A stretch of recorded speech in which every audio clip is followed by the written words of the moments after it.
Manhã Cidade Política. Apoio Sismuc Regional e blog do Mário Flávio. A política de A a Z.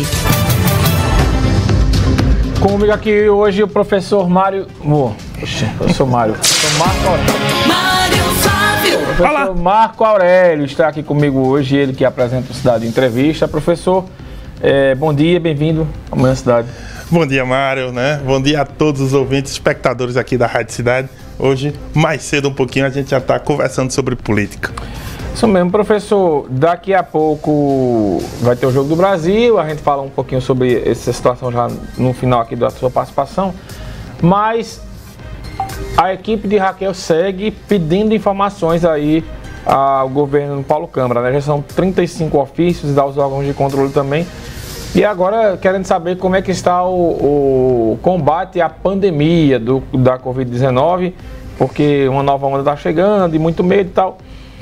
Como é que você avalia, né, essa transição aí do governo Raquel, expondo essas situações, né, cobrando algumas explicações do governo estadual? É normal mesmo ou está acontecendo só porque é um governo de oposição? Olha, Mário, tem duas coisas. Além de ser um governo de oposição ao que está agora aí, tem o perfil técnico também, né? O perfil de Priscila, né? Que comanda a transição ali, a vice-governadora, e ela tinha esse trabalho, ela fez do seu mandato, uma das bandeiras do seu mandato, exatamente esse tipo de atuação, cobrando dos órgãos fiscalizadores, pegando as contas, demonstrando para todos, é o perfil dela, e esse perfil foi transmitido ali para a equipe técnica, e se Raquel não cortou isso de algum modo para fazer uma ponderação política, é um sinal do prestígio que Priscila tem e também do tipo de atuação que o governo pode fazer, me parece. Tem um aval, né?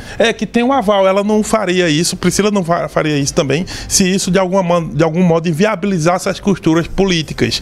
Então, o governo, por um lado, faz o acordo político com Raquel naquelas reuniões que ela fez com bancadas federais, com bancadas estaduais, e, por outro lado, na equipe técnica, Priscila, né, joga o jogo para conhecer melhor, né, os números, os dados, as informações do governo do estado, e com isso eles poderem traçar um planejamento. Então, é um pé em cada canoa, Mário. Uma canoa na política e a outra canoa nos dados. E aí Priscila ficou com os dados e Raquel, me parece que ficou com a política. Agora veja bem, talvez parte do governo de Raquel, por exemplo, o PP, era um governo que fez parte aí, um partido que fez parte do governo, só declarou apoio a Raquel no segundo turno. No primeiro turno eles estavam com o Danilo Cabral. Os republicanos, né, apesar de ter ficado com Maria Reis, mas talvez vá para o governo. Se chegar com os dois pés nos peitos, literalmente, como a gente fala, na linguagem do futebol, aí não pode prejudicar essa relação, porque vai dizer, você está criticando um governo, mas tem partidos aliados aí que era do governo na sua base agora. Isso é verdade, isso vai ter como é que a gente pode olhar para essa circunstância? Me parece que a argumentação política vai ser, o governo era do PSB, eu acho que vão deixar no colo do PSB e mais precisamente de Paulo Câmara, né? Você observe que a narrativa é sempre em cima da figura do partido e da figura do governador atual. Aí com isso você meio que libera um pouco o espaço para que os outros partidos se sintam à vontade, né, para compuserem, né, lá a mesa. E vão ter de compor, Mário, porque o PSDB não elegeu força suficiente na Assembleia Legislativa para modular esse governo sozinho. O PSDB não elegeu, né, cadeiras suficientes para dizer assim, para dar o ritmo do governo sozinho. No entanto, esses partidos estão sempre no poder, Mário. PP, eles estavam na União por Pernambuco, lá na época do Jarbas Vasconcelos. Gosta de uma tetinha, né? Assim, são partidos que aqui em Pernambuco dificilmente são oposicionistas, né? Observe que a história deles, eles sempre estão ali aliados ao governador, seja de que bandeira esse governador esteja. Então, eles sempre dizem, o governo é do partido do governador. A União por Pernambuco era do PMDB na época do Jarbas. O Eduardo Campos é do PSB, o Eduardo Campos é do PSB. E aí acaba eles fazendo parte, Mário. E quando a roda gira, eles giram junto. Uma das habilidades de fazer política aqui em Pernambuco. O PP tem muito isso. E o Silvio Costa Filho, né, também está levando os republicanos para o mesmo lado. O MDB também, né? Sem dúvida. A Isa Arruda já disse, olha, o melhor nome do MDB é Raul Henrique. Que foi vice de Paulo Câmara. Câmara. Isso. Uma coisa curiosa, na esfera nacional, ao que tudo indica, alguns partidos como o PSB, né, e outros vão indicar nomes. O PSB já indicou o nome de Márcio França para ser ministro e tal. A Raquel, quando ela foi prefeita, que ela ganhou a eleição, ela não teve uma escolha de perfil nesse sentido, por partidos. Ela foi mais uma indicações pessoais dela. Isso. Será que no Estado vai ser diferente?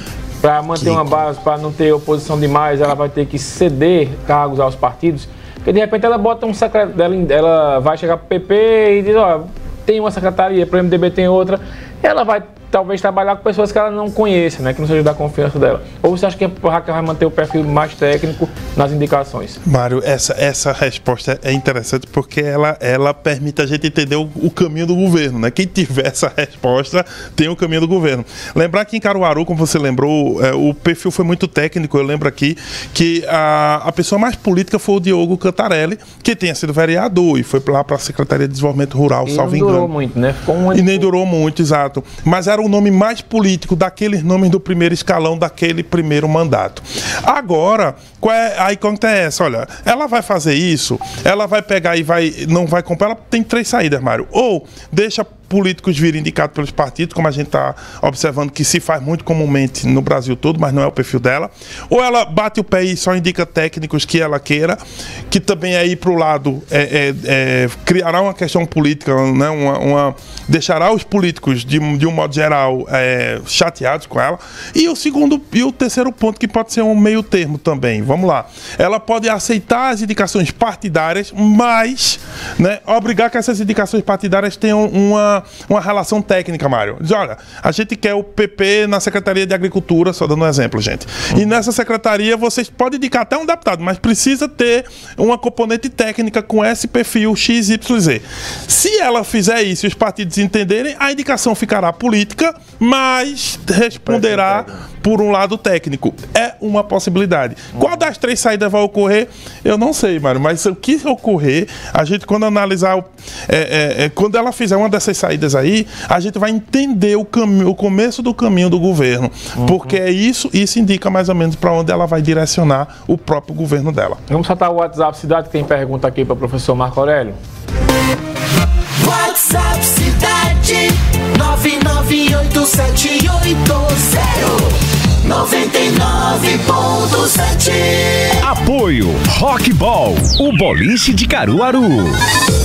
Professor, o Rodrigo pergunta aqui se esse protagonismo de Priscila Krause pode trazer o prefeito João Campos ficar atento, pois provavelmente em 2024 o PSB vai ter uma posição mais preparada e forte. Olha, ele já deve ficar atento de qualquer modo.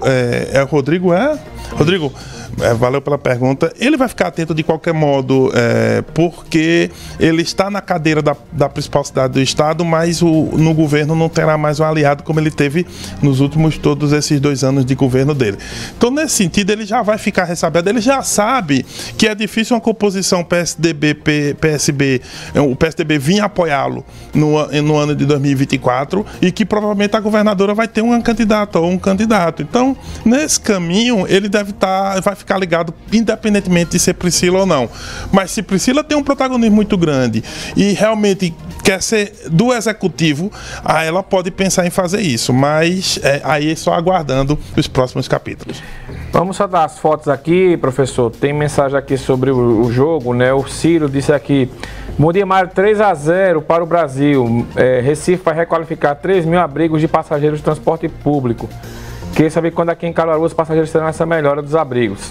Tá certo. Ele mandou uma foto aí do canarinho pistola dele, que é o garotão dele, que está com a roupa aí do Brasil. Olha, que coisa linda, Mário. Olha aí, já está pronto para a decisão.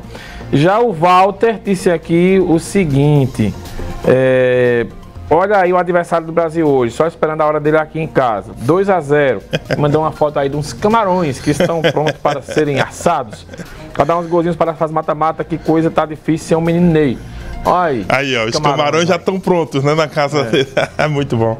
Tá certo. Professor, daqui a pouco às 11 horas a gente tem um programa especial, né, Mário? Programa especial. Programa especial, né? A gente, né, vem acompanhando os jogos da seleção no Cidade Entrevista também. E daqui a pouco, 11 horas, a gente comenta, né? Faz aquela resenha pré-jogo, né? Hoje é um dia especial. É um dia tranquilo, mas como é Copa do Mundo, não é tão tranquilo assim. É mais tranquilo, né, Mário? Estamos classificados, mas a gente tá vendo o que ocorreu ontem com a Alemanha, né, Mário? A gente tá vendo o que ocorreu com outros países aí, que Bélgica caiu fora. Espanha, se a Costa Rica quando a Costa Rica virou contra a Alemanha, a Espanha ficou de fora, né, Mário? Então, assim, Copa do Mundo, não é tão simples, não dá pra tirar o pé de fora não dá pra ficar, porque o Brasil tem 6 pontos, aí o máximo que aconteceria é um segundo lugar, seria, né, Mário? a Suíça alcançar os 6 pontos, né? Camarões só chegar a 4. E a outra seleção também só chegar a 4. Então, o Brasil não é ultrapassado por 2 equipes. E precisaria levar uma goleada e ainda a Suíça golear. Com aquele ataque da Suíça, golear é meio complicado. Isso é verdade. Mas como é Copa do Mundo, a gente sempre quer vencer e entrar bem nas oitavas, né? Que é segunda, né, Mário? Isso. Então, vamos embora. Daqui a pouco a gente volta conversando. Olha, vamos ouvir aí a Britney Spears, que eu já